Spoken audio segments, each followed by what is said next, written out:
नमस्कार। खास कार्यक्रम देश देशांतर में आपका स्वागत है। मैं हूं आरफा खानम शेरवानी। इस साल के आखिर में बिहार में चुनाव हैं। राज्य में चुनावी समीकरण तेजी से बदल रहे हैं। जहां एक तरफ एनडीए के खिलाफ जनता परिवार एकजुट होने की बात कर रहा है, वहां अभी तक किसी तरह की आधिकारिक घोषणा न हो पाने से असमंजस बरकरार है। साथ ही मुख्यमंत्री के नाम को लेकर भी नीतीश लालू एक राय पर नहीं पहुंच पा रहे हैं। बीजेपी कह चुकी है कि ये चुनाव उसके लिए काफी अहम है। खासकर दिल्ली में मिली हार के बाद बिहार जीतना बीजेपी के लिए बेहद महत्वपूर्ण है। मोदी सरकार को एक साल पूरा हो गया है और बिहार चुनाव में कहीं ना कहीं सरकार के कामकाज का आकलन भी होगा। क्या सोच रही है बिहार की जनता, क्या है इस समय बिहार में अहम मुद्दे और कैसा है बिहार का सियासी भविष्य, ये सब कुछ जानने समझने की कोशिश करेंगे खास मेहमानों के जरिए। मेरे साथ यहाँ पर डॉक्टर मनोज झा मौजूद हैं, आरजेडी के प्रवक्ता हैं। दूसरे खास मेहमान बीजेपी से मेरे साथ आरपी सिंह मौजूद हैं। साथ ही मेरे साथ केसी त्यागी हैं जेडीयू से। वरिष्ठ पत्रकार अभिरंजन कुमार भी हैं और फोन लाइन पर साथ साथ अरविंद वाजपेयी भी होंगे, एलजेपी के प्रवक्ता हैं। सभी मेहमानों का बहुत बहुत स्वागत है। अभिरंजन, अगर आपसे शुरुआत हम करें तो ये बताइए कि जब बताया जा रहा है कि इंटेंशन है तमाम पार्टियों की, ये सातों पार्टियां साथ आना चाहती हैं, लगभग पिछले कई महीने से लगातार हम सुन रहे हैं, एक कामयाबी भी हाथ लग चुकी है जो बायपोल में जीत हासिल हुई, उस सब के बावजूद ऐसी क्या हिच है जो इनको आधिकारिक घोषणा नहीं करने दे रही है? निश्चित रूप से साथ ये लोग इसलिए आना चाहते हैं क्योंकि इन लोगों के लिए राजनीतिक जीवन मरण का प्रश्न हो गया है। लेकिन ये सभी अपने अपने राज्यों में छत्रप हैं इन लोगों के बीच। और जो राज्यों में जैसे बिहार में नीतीश कुमार और लालू यादव दोनों बड़े नेता समझते हैं खुद को, तो इन लोगों के बीच अहंकार का टकराव भी रहा है। नीतीश कुमार लगातार जंगल राज कहते रहे हैं लालू के राज को। लालू भी नीतीश का तख्ता पलट करने के लिए परिवर्तन रैली करते रहे हैं। अभी एक हालात ऐसे बने हैं जिसमें नरेंद्र मोदी का एक भूत जो सामने आया है, लालू जिसको जिन्न कहा करते थे, इस तरह का जो जिन्न सामने आया है, तो उसकी वजह से बेशक ये लोग साथ हैं, लेकिन सबकी अपनी महत्वाकांक्षाएं हैं। लालू को अपने परिवार को आगे बढ़ाना है। लालू अभी चुनाव नहीं लड़ सकते, लालू अभी कोई पद ग्रहण नहीं कर सकते, लेकिन उनके सामने बड़ा सवाल है कि उनके बेटों का या मीसा का, इन लोगों का क्या फ्यूचर होगा। तो लालू के सामने ये सवाल है। इसी तरह से मुलायम सिंह जो है, नहीं, तो लालू के सामने जो परिवार का सवाल है, क्या वो उन्हें विलय की तरफ ले जा रहा है या विलय से दूर ले जा रहा है? नहीं, लालू के सामने वो इस बात को तौलेंगे मेरे ख्याल से, जैसे अगर नीतीश कुमार को ही लीडर मानकर बिहार में चुनाव लड़ा जाएगा तो अभी तो एक मजबूरी के तहत उन्होंने नीतीश को मुख्यमंत्री बनवा रखा है, लेकिन अगर 5 साल के लिए मुख्यमंत्री बनवाना हो और आरजेडी को पीछे करना हो, आरजेडी के सारे बड़े नेताओं को, रघुवंश प्रसाद सिंह है, अब्दुल बारी सिद्दीकी भी हैं, अगर लालू यादव नहीं भी हैं तो राबड़ी देवी खुद भी हैं, उनकी पत्नी मीसा भारती को लेकर उनकी महत्वाकांक्षाएं, तो इन सारे नेताओं को पीछे रखना और नीतीश कुमार को 5 साल के लिए आगे कर देना मेरे ख्याल से लालू के लिए बहुत आसान फैसला नहीं है ये। केसी त्यागी जी, अगर आपकी तरफ में आना चाहूं, फिलहाल ये बताइए कि जो मर्जर है, जो विलय है, लगातार मीडिया भी इंतजार कर रही है इस बात का, बिहार की जनता भी ये देख रही है कि जो आपकी इच्छा शक्ति है वो आखिर कितनी मजबूत है। क्या वाकई जो निजी हित हैं उनसे आगे बढ़कर ये पार्टियां साथ आ पाएंगी? आप एक सेक्युलर फोरम बनाने की बात कर रहे हैं, कब, क्या हमें कल ये आधिकारिक घोषणा मिल जाएगी?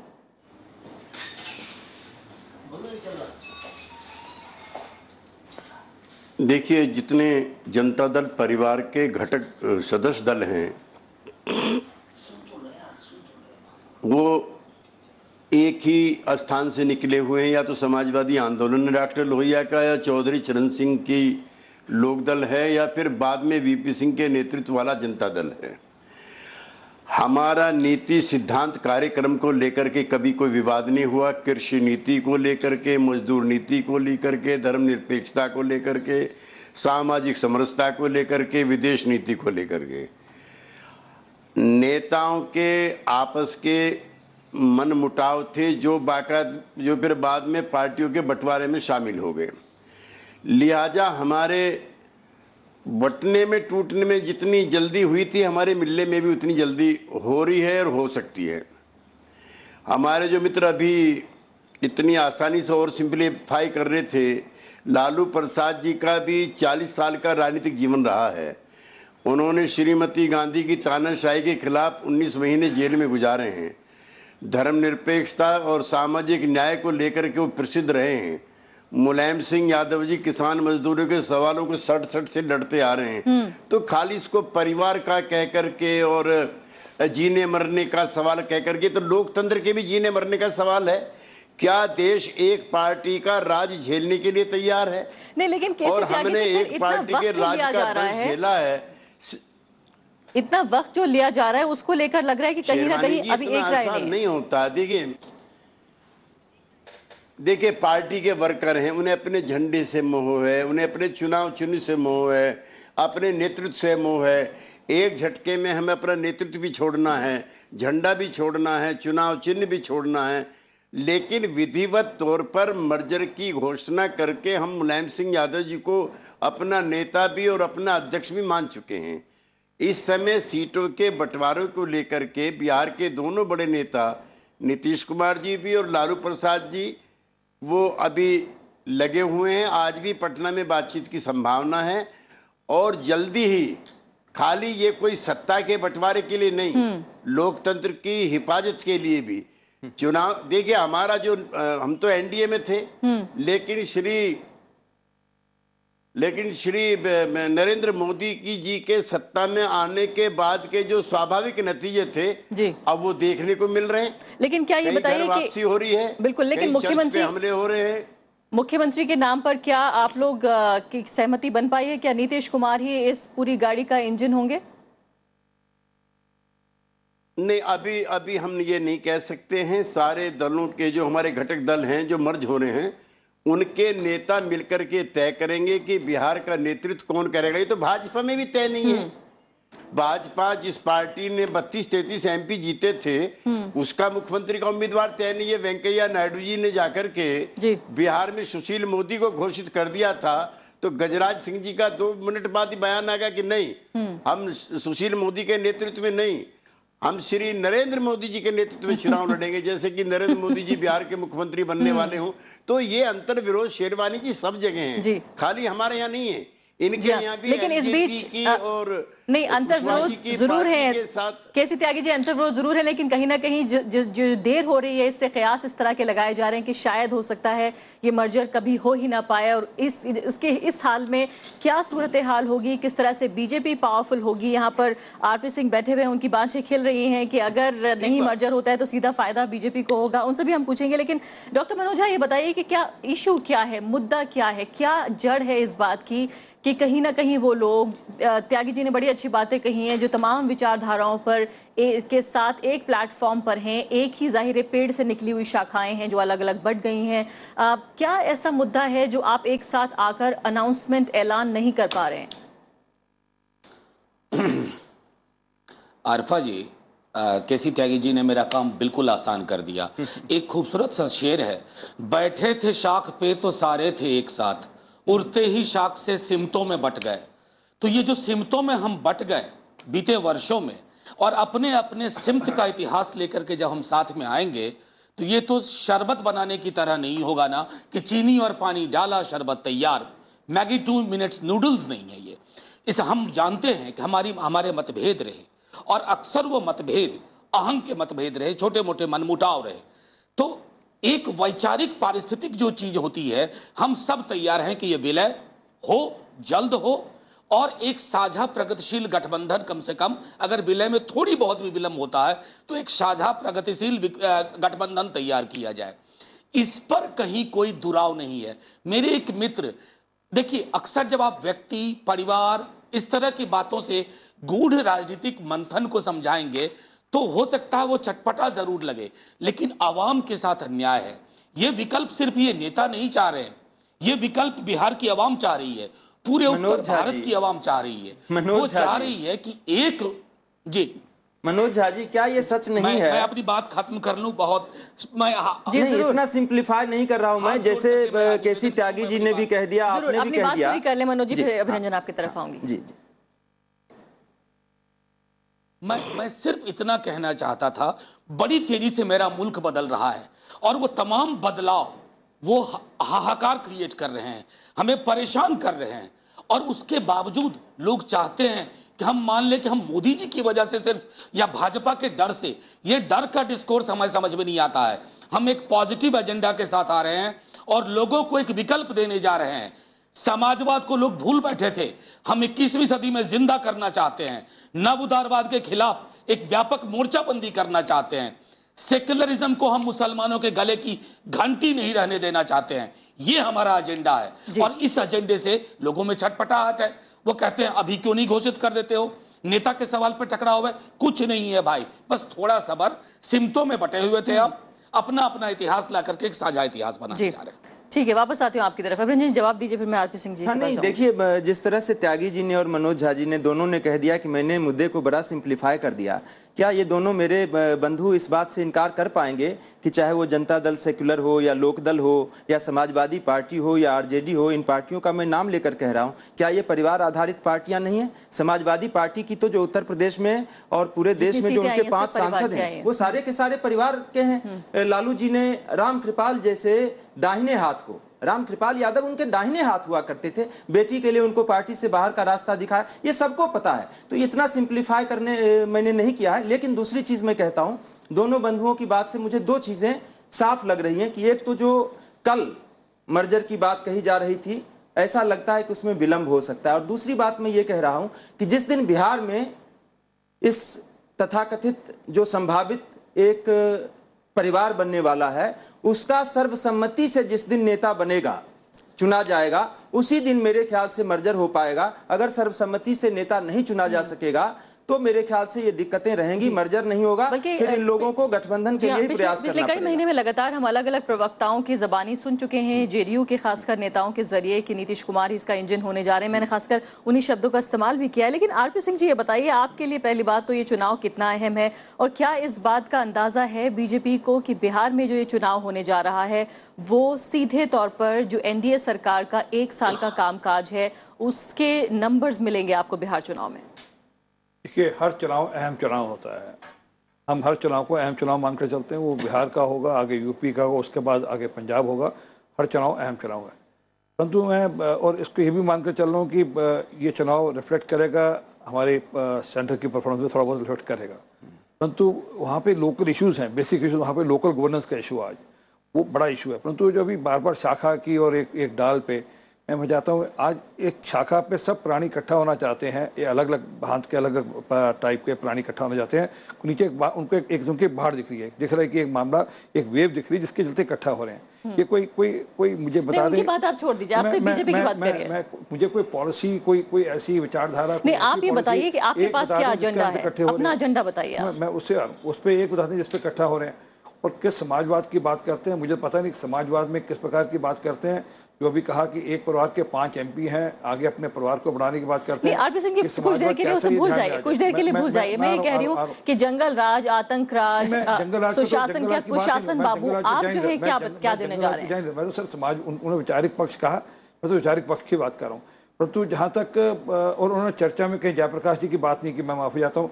ये जयप्रकाश नारायण जी के आंदोलन से काफ़ी लोग निकले थे। मैं सोचा था क्या कि शायद जयप्रकाश नारायण जी के बारे में चर्चा करेंगे, उन्होंने चर्चा करी, कोई विषय रखा नहीं। हाँ, बाकी भाजपा अपने दम पे चुनाव लड़ेगी और हमारी पार्टी की तैयारी पूरी है चुनाव लड़ने की। और हम उस ढंग से सोचकर बैठे कि हमने इस बार बिहार को एक अच्छा शासन देने की तैयारी करनी है। नहीं, वो सब ठीक है, लेकिन जो विकास का एजेंडा लेकर जो आपने नरेंद्र मोदी के नाम पर चुनाव लड़ा पिछली बार बिहार में, ऐसा परफॉर्मेंस आपने दिया जो शायद किसी ने भी नहीं सोचा होगा। लेकिन आपको ये अंदाजा है कि 1 साल में जो तस्वीर है वो बहुत बदल गई है? तस्वीर मेरे हिसाब से अच्छी हुई है 1 साल में। आपको बदली तस्वीर को मैं ये मानूं कि तस्वीर आज अच्छी हुई है। और आज नीचे उसका एक बदली तस्वीर का एक मैसेज है जो मोदी जी ने सामाजिक कल्याण के विषय जो चलाए हैं। मुझे पता नहीं, आज से पहले कई सालों में मैंने तो कभी सुना नहीं कि सामाजिक सुरक्षा नाम से कोई चिंतन हुआ हो। आज देश में पहली बार सामाजिक सुरक्षा नाम से चिंतन हो रहा है। ऐसी बात नहीं है। यूपीए की सारी स्कीमें जब भी बात उन्होंने की है, सब पे सामाजिक सरोकारों की बात की उन्होंने। यूपी की स्कीम बात कर लें, लागू ही क्या है, लागू ही क्या नेशनल सिक्योरिटी की स्कीम। आज जो हर आदमी को इंश्योरेंस कवर मिल रहा है, हर आदमी की पेंशन की चिंता हो रही गरीब आदमी की, ये पहले क्यों नहीं लागू कर दी आपने इसकी? चलो मैं आपकी एक बात ये मानूं कि यूपी की स्कीम होगी, पर लागू किसने की? अभिनंदन बताइए, 1 साल के कामकाज का बिहार में कितना असर होने जा रहा है? आप इसे किस तरह से देखते हैं? राजनीतिक चर्चाओं के बीच में कभी कभी हंसी आ जाती है मुझे, तो इसके लिए आप भी माफ़ करेंगे और दर्शक भी माफ़ करेंगे, क्योंकि राजनीतिक डिबेट थोड़ा हास्यास्पद हो ही जाता है। इसमें ये बात ज़रूर है कि बिहार में जाति और सांप्रदायिक समीकरण इस तरह के हैं कि मुझे लगता है कि अभी भी विकास जो है सेकेंडरी मुद्दा ही रहेगा, क्योंकि इतने पिछड़े राज्य के लिए। हाँ, इतने पिछड़े हुए राज्य के लिए विकास जो है सेकेंडरी मुद्दा ही रहेगा। क्योंकि देखिए, सभी जातियां जो हैं, अगड़े जो हैं, किसी भी कीमत पर आप जो इनका जनता परिवार सो कॉल बनने जा रहा है, कितने भी प्रोग्रेसिव फेस को सामने कर देगा, जो बिहार का अगड़ा वर्ग है वो उनको वोट करेगा नहीं। नरेंद्र मोदी की टीम कितने भी प्रोग्रेसिव फेस को सामने कर देगी, जो बिहार का मुसलमान है वो उनको वोट करेगा नहीं। अलग अलग जातियां हैं, सबके अपने अपने नेता हैं, चाहे उनके बारे में आप ये मानते रहें कि वो आपराधिक छवि के हैं, बाहुबली हैं, जो भी हैं, जैसे भी हैं, तो उन जातियों के लोग उनको सपोर्ट करते हैं। तो ये बिहार की एक सच्चाई है और यही होने वाला है। अभी देखिए, ये बात जरूर है, मैं मानता हूं व्यक्तिगत कि नरेंद्र मोदी जी ने जिस तरह से लोगों के मन में उम्मीदें जगाई थी चुनाव से पहले, चुनाव के बाद एक साल में, मैं अगर ये नहीं कहूंगा कि बुरे दिन आ गए हैं, तो मैं ये भी नहीं मानता हूं कि अच्छे दिन आ गए हैं। तो एक चीज ये है, और 6 महीने में थोड़ी और एंटी इनकम्बेंसी होगी, लेकिन चूंकि दिक्कत ये है कि इनकी तमाम एंटी इनकम्बेंसी के बावजूद जो ये जनता परिवार या जनता गठबंधन सामने आने जा रहा है, वो शायद उनके मुकाबले उनसे बेहतर कोई विकास पुरुष को सामने नहीं कर पाएगा। इसलिए एंटी इनकम्बेंसी बिहार में उस तरह से काम नहीं करेगा। जाति के और संप्रदाय के समीकरण वहां प्रबल रहेंगे। अरविंद वाजपेयी भी हमारे साथ इस वक्त मौजूद हैं, एलजेपी से। जाहिर है पिछड़ों की बात करते हैं, दलितों की बात करते हैं, इनके पार्टी के नेता, इनकी पार्टी। अरविंद वाजपेयी, ये बताइए कि आरएसएस ने फिलहाल जो एजेंडा बिहार में चलाया है कि तमाम जातियों की जो भेदभाव हैं उन्हें खत्म कर एक प्लेटफॉर्म पे लाया जाए। वो कह रहे हैं एक गाँव, एक कुआं, एक मंदिर, एक शमशान। क्या आपको लगता है कि वाकई इतना आसान होगा ये बीजेपी के लिए, आपके सहयोगी के लिए, आरएसएस के लिए, क्या लोगों को मोबिलाइज करना जमीन पर? देखिए, ऐसा है, बिहार की राजनीति बड़ी साफ है। लालू के जंगल राज के खिलाफ नीतीश बाबू ने कमान को पकड़ी थी और उसके लिए उन्होंने बीजेपी से हाथ मिलाया था और उस वक्त ये बीजेपी को अछूत पार्टी मानते थे, लेकिन उसके बावजूद उन्होंने सरकार बनाई। तो सत्ता की लोलुपता में नीतीश कुमार कहां तक जाएंगे? अब वही लालू जो जंगल राज के खिलाफ लड़के आए थे उनके साथ हाथ मिला रहे हैं। और अभी जनता दल के नेताओं श्री केसी त्यागी जी ने और दूसरे मनोज झा जी ने बड़ा साफ कर दिया कि मर्जर की बात तो अब अभी पता नहीं कब तक होगी, अब तो गठबंधन की बात तक आ गए हैं और सीट शेयरिंग हो रही है।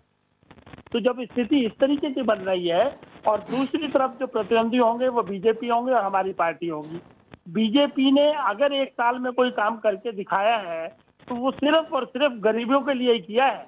विकास की प्लानिंग में एक साल में कोई रिजल्ट नहीं आता है, कोई कारखाना एक साल में नहीं लगता है, लेकिन एक साल के अंदर चुनाव हो जाते हैं। और सबसे महत्वपूर्ण बात बीजेपी के लिए ये होने जा रही है, आरपी सिंह भी यहाँ मौजूद हैं, कि किस तरह से राज्यसभा में लगातार उन्हें अपने मजबूत पक्ष की जरूरत है, राज्यसभा में जरूरत है उन्हें ज्यादा नंबर्स हों, और एक के बाद एक अगर इस तरह से राज्य के चुनाव अगर वो हारेंगे तो राज्यसभा में काफी मुश्किल हो सकती है। और जो विकास का एजेंडा आगे बढ़ाना चाहते हैं, मैं आती हूँ वापस, विकास का एजेंडा जो आगे बढ़ाना चाहते हैं उसके लिए राज्यसभा में मजबूत होना जरूरी है। इससे पहले कि मैं, मेरे पास बिल्कुल लास्ट 2 मिनट बचे। आपने ये गलत कहा कि हम चुनाव हारे हैं, सब एक दिल्ली छोड़कर बाकी सब चुनाव हम जीते हैं। लेकिन वेस्ट बंगाल में देख लीजिए आप क्या हालत हो रही है। अभी जब होगा तब बात करेंगे। वेस्ट बंगाल के छोटे इलेक्शन की बात करिए, लेकिन आप दिल्ली का पार्ट छोड़ के बाकी हम सब चुनाव जीतेंगे, मत कहिए। और अभी बिहार और यूपी हम वैसे ही जीतेंगे, चिंता मत करिए। ठीक है, चलिए, आपके विश्वास पे हमें भी विश्वास है।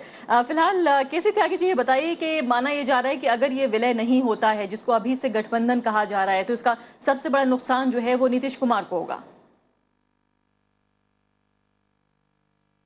एक तो मैं अपने मित्र आरके सिंह जी से निवेदन करूंगा कि वो गृह सचिव की मुद्रा से निकल करके पॉलिटिकल वर्कर की मुद्रा में आ जाएं। ये बड़े अच्छे आदमी हैं, लेकिन कई बार जो इनका अफसर वाला अंदाज है मना रहता है। नहीं, दिल्ली बीजेपी के नेता हैं आरपी वाजपेयी जी, आप कम से और फिलहाल पार्टी के नेशनल सेक्रेटरी भी हैं। आरके ये वाजपेयी जी, हाँ, बहुत बहुत अच्छी बात, और भी आगे बढ़ेंगे। वाजपेयी जी 2002 में हम और आप दोनों जनता दल यू में थे, गोधरा कांड हुआ था और हमारे मित्र और आपके नेता श्री रामविलास पासवान ने इस्तीफा दिया था गोधरा कांड के विरोध में कि नरेंद्र मोदी ने वहां पे नृशंस हत्याकांड कराया है। उसके बाद वो पाकिस्तान गए थे और नवाज शरीफ से उन्होंने अपना परिचय कराया था कि हम रामविलास पासवान हैं जो श्री नरेंद्र मोदी की तानाशाही के खिलाफ इस्तीफा देकर के आए हैं। जब वो नरेंद्र मोदी और रामविलास पासवान मिल सकते हैं तो नीतीश कुमार जी को, लालू प्रसाद जी को मिलने में आपको क्या दिक्कत पेश आ रही है? चलिए ठीक है, दिक्कत तो जनता को पेश आएगी, दिक्कत किसी को नेताओं पेश की नहीं आ रही है। दिक्कत तो जनता को पेश आने वाली है जो जंगल राज के साथ चलेंगे तो। जी चलिए, आखिरी सवाल बिल्कुल एकदम लास्ट 30 सेकंड मेरे पास बचे हैं। डॉक्टर मनोज झा, कार्यक्रम में समय कम है, मैं जानती हूँ आप बहुत कुछ कहना चाहते हैं। लालू यादव के लिए भी कहीं ना कहीं मुश्किल की घड़ी है। अगर देखा जाए 1 साल पहले के ही चुनाव, तो जो 5 कैंडिडेट यादव जीते हैं वो सीधे तौर पर आरजेडी बीजेपी के जो कैंडिडेट जीते हैं 5 यादव हैं, और 5 जो हैं वो आरजेडी के कैंडिडेट्स को हराकर जीते हैं। तो क्या ये विश्वास है आपको कि यादव वोट अभी इंटैक्ट है आपके पास? मैं कहूं, अक्सर बिहार के हिस्से में हमेशा बुरी चीजें आती हैं कि जाति सिर्फ बिहार में है। सिर्फ यादव नहीं, तमाम पिछड़े प्रगतिशील वर्ग अगरों से और मुसलमान, और ये सब इकट्ठा होंगे। और आखिरी में एक बात जरूर कहना चाहूंगा, हमारे मर्जर पे बहुत अक्सर कहा जाता है, तो चलते चलते भी सुन लीजिए, नहीं निगाह में मंजिल तो जुस्तजू ही सही, नहीं विशाल मयस्सर तो आरजू ही सही। हमें हमारे आरजू के साथ रहने दीजिए, इसी पे चलिए, उम्मीद है कि आपकी आरजुएं पूरी भी होंगी। बहुत बहुत शुक्रिया सभी मेहमानों का। कार्यक्रम में समय समाप्त हो चुका है, तो जाहिर है इंतजार है, बड़ी बड़ी बातें जरूर की जा रही हैं। विचारधारा के स्तर पर विलय की बात हो रही है, कैपिटलिज्म के इस दौर में समाजवाद का जिक्र हो रहा है। उम्मीद है कर सकते हैं कि ये सब चीजें जो है एक हकीकत में बदलेंगी और सामने हमें एक विलय जरूर नजर आएगा, वरना जाहिर है बिहार की जनता को फैसला करने में देरी नहीं लगेगी। इसी के साथ अभी के लिए इतना ही, नमस्कार।